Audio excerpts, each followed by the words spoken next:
کتابوں میں جو افضل ہے اسے قرآن کہتے ہیں۔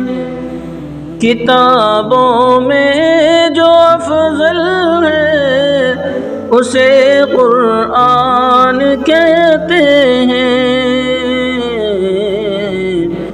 اسے جس نے اتارا ہے اسے رحمان کہتے ہیں۔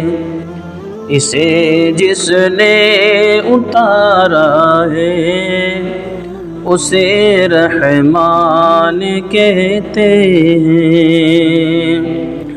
سجا لے اپنے سینے میں جو اس کے 30 پاروں کو، سجا لے اپنے سینے میں جو اس کے 30 پاروں کو، زمانے بھر میں اس کو حافظ قرآن کہتے ہیں۔